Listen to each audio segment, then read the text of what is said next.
লবণাক্ত জমিতে বাণিজ্যিকভাবে দেশি ও বিদেশি জাতের আমের বাগান করে সফলতা পেয়েছেন পটুয়াখালীর শাহ আলম। চিন্ময় কর্মকারের তথ্য ছবিতে ডেস্ক রিপোর্ট। ছোট ছোট গাছে থোকায় থোকায় ঝুলছে হরেক রকম আম। মিয়াজাকি, কিউজাই, Blackstone, Chiang Mai, American red Palmer, apple ও ব্যানানা ম্যাঙ্গো সহ প্রায় ৩০ প্রজাতির বিদেশি আম চাষ হচ্ছে পটুয়াখালীর ১০ মিনার রণগোপালদি গ্রামের কৃষক শাহ আলমের বাগানে। লবণাক্ত জমিতে বাণিজ্যিকভাবে আম উৎপাদন করছেন শাহ আলম। তার বাগানে রয়েছে অর্ধশতাধিক প্রজাতির দেশি বিদেশি আম গাছ। সামাজিক যোগাযোগ মাধ্যমে বিদেশি জাতের আমের চাষ দেখে অনুপ্রাণিত হয়ে বাগান করেছেন তিনি। আম চাষে সরকারিভাবে উচ্চতর প্রশিক্ষণ দাবি শাহ আলমের। গেলবারে আমি 4.5 থেকে 5 লক্ষ টাকা বিক্রি করছি, কিন্তু এবছর খরার কারণে ফলন কম, তারপরও 4.5-5 লক্ষ টাকা এবারও বেচার আশা করি ইনশাল্লাহ।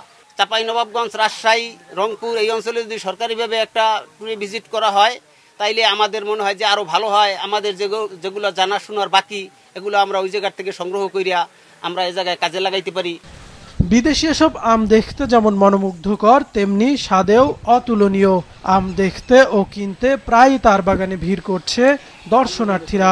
সরকার আমাদের টিউনা ছাড়া আছে, তারা যদি উদ্যোগ নেয় তাহলে তাদের যদি সহযোগিতা পায় এই ফলনকে আরো উপযোগী করতে পারে, বছর উপযোগী এবং দর্শন উপযোগী করতে পারে। শাহ আলম ভাইয়ের আমের বাগানে আমরা দেখতে পাই বিভিন্ন প্রজাতির বিদেশি আম, যে আমগুলো দেখতে অনেক সুন্দর এবং আমগুলো খেতেও সুস্বাদু। এই বাগান দেখে অনেকেই বাগানের জন্য উদ্বুদ্ধ হয়েছে। যদি এটাকে ভালো সরকারের এখানে গাইডলাইন থাকে, আমি আশা রাখি এই প্রত্যন্ত অঞ্চলে সবার মাঝে আমের সমৃদ্ধিটা ছড়িয়ে পড়বে। আম চাষে চাষিদের সব ধরনের সহযোগিতার কথা জানিয়েছে স্থানীয় কৃষি বিভাগ।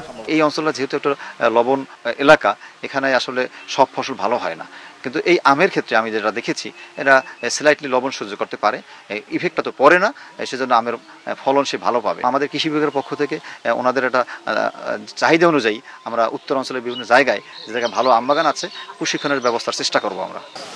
চলতি বছর পটুয়াখালীতে ৩৫০ হেক্টর জমিতে দেশীয় বিদেশি জাতের আমের চাষ হয়েছে। মাছরাঙা নিউজ ডেস্ক।